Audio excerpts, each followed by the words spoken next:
नमस्कार दोस्तों, प्रकाश स्टडी में आपका स्वागत है। आज हम अर्थशास्त्र से भारत की राष्ट्रीय आय से संबंधित प्रश्नों को कवर करेंगे जो एग्ज़ाम में आने की पूरी संभावना है। प्रायः सभी एग्ज़ामों में राष्ट्रीय आय से एक प्रश्न पूछ लिया जाता है, तो इस वीडियो को शुरू से अंत तक अवश्य देखें। तो चलो आज के प्रश्न को हम लोग स्टार्ट करते हैं। प्रश्न पहला, भारत की राष्ट्रीय आय में सर्वाधिक योगदान है? ए कृषि क्षेत्र का, बी विनिर्माण क्षेत्र का, सी व्यापार क्षेत्र का या डी बैंकिंग क्षेत्र का। तो भारत की राष्ट्रीय आय में सर्वाधिक योगदान ऑप्शन बी विनिर्माण क्षेत्र का है। प्रश्न दूसरा, भारत की राष्ट्रीय आय का प्रमुख स्रोत है? ए सेवा क्षेत्र, बी कृषि क्षेत्र, सी उद्योग क्षेत्र, डी व्यापार क्षेत्र। तो भारत की राष्ट्रीय आय का प्रमुख स्रोत है ए सेवा क्षेत्र का। प्रश्न 3, योजना काल में राष्ट्रीय आय में किस क्षेत्र का योगदान घटा है? ए कृषि, बी विनिर्माण, सी परिवहन, डी बैंकिंग। तो इसका आंसर है ए कृषि। प्रश्न 4, देश में राष्ट्रीय न्यायाधीश NSS की स्थापना कब हुई?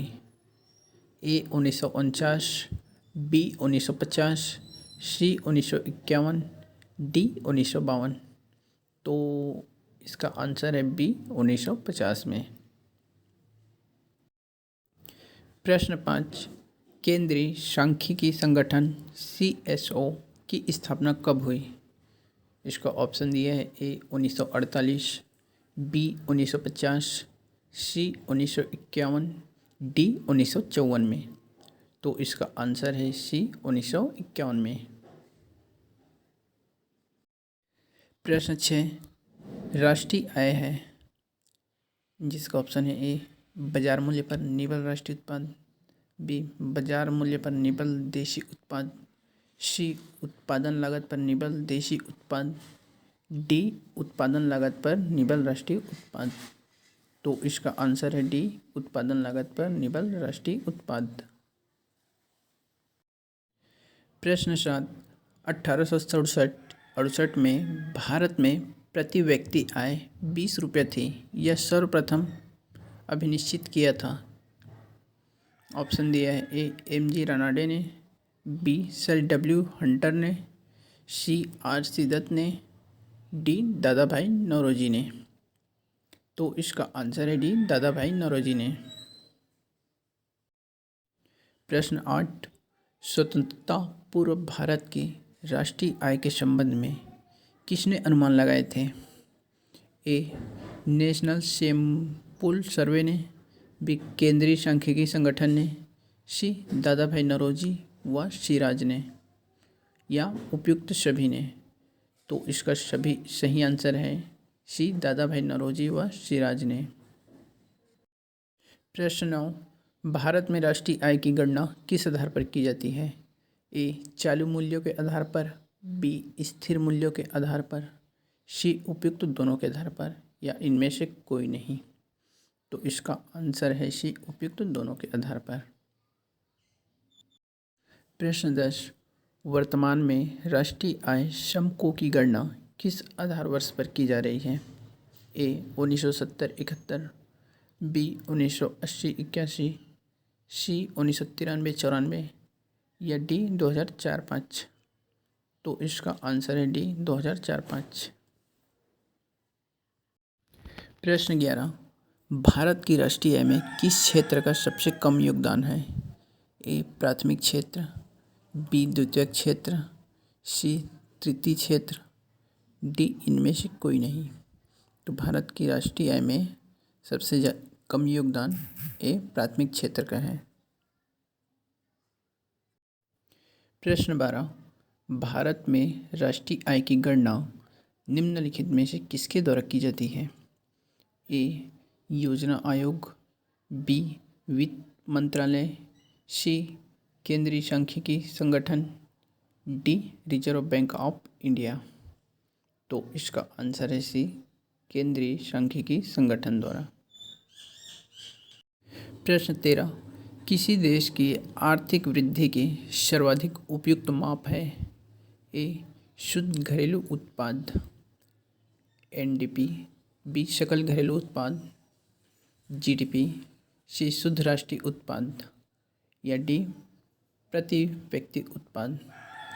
तो इसका आंसर है बी, सकल घरेलू उत्पाद जीडीपी। प्रश्न 14, प्रति व्यक्ति आय निकालने के लिए राष्ट्रीय आय को भाग दिया जाता है। ए, देश की कुल जनसंख्या से, बी, कुल कार्यशील जनसंख्या से, सी, देश के क्षेत्रफल से, डी, प्रयुक्त पूंजी के परिमाण से। तो इसका आंसर है ए, देश की कुल जनसंख्या से। प्रश्न 15, भारत में स्थिर मूल्यों पर सकल घरेलू उत्पाद जीडीपी के प्राकलन के लिए वर्तमान में आधार वर्ष है। ए, 2004-05, बी, 2005-06, सी, 2006-07, या डी, 2011-12। तो इसका आधार वर्ष है डी, 2011-12। प्रश्न 16, निम्न में से कौन सी पद्धति राष्ट्रीय आय आकलन की पद्धति नहीं है? ए, व्यय पद्धति, बी, उत्पाद पद्धति, सी, मैट्रिक्स पद्धति, डी, आय पद्धति। तो इसका आंसर है सी, मैट्रिक्स पद्धति। प्रश्न 17, आर्थिक विकास का सर्वोत्तम सूचकांक उपलब्ध कराया जाता है। ए, भुगतान संतुलन की स्थिति में सुधार द्वारा, बी, वर्ष प्रति व्यक्ति वास्तविक आय में वृद्धि द्वारा, सी, बचत अनुपात में वृद्धि द्वारा, डी, वर्तमान कीमतों पर राष्ट्रीय आय में वृद्धि द्वारा। तो इसका आंसर है बी, वर्ष प्रति व्यक्ति वास्तविक आय में वृद्धि द्वारा। प्रश्न 18, सकल घरेलू उत्पाद इसका मुद्र मूल्य है। ए, एक वर्ष में उत्पादित सभी अंतिम वस्तुओं और सेवाओं का, बी, वस्तुओं और सेवाओं के स्टॉक का, सी, केवल बाजार के लिए उत्पादित वस्तुओं का, डी, बाजार के लिए और अपने उपयोग के लिए उत्पादित वस्तुओं का। तो इसका आंसर है ए, एक वर्ष में उत्पादित सभी अंतिम वस्तुओं और सेवाओं का। प्रश्न 19, किसी राष्ट्र की राष्ट्रीय आय होती है? ए, सरकार का वार्षिक राजस्व, बी, सार्वजनिक क्षेत्र के उद्यमों का अधिशेष, सी, उत्पादन कार्यों का योगफल, डी, निर्यात में आयात घटाकर। तो किसी राष्ट्र की राष्ट्रीय आय होती है सी, उत्पादन कार्यों का योगफल। आज का लास्ट क्वेश्चन, किस क्षेत्र से भारत में सकल राष्ट्रीय उत्पाद जीडीपी का सबसे बड़ा भाग प्राप्त होता है? ए, सेवा क्षेत्र से, बी, कृषि क्षेत्र से संबंधित क्षेत्र से, सी, रक्षा तथा लोक प्रशासन से, डी, विनिर्माण बिजली तथा गैस से। तो इसका आंसर है ए, सेवा क्षेत्र से। अगर मेरा वीडियो अच्छा लगे तो प्लीज़ मेरे चैनल को लाइक सब्सक्राइब अवश्य करें। धन्यवाद।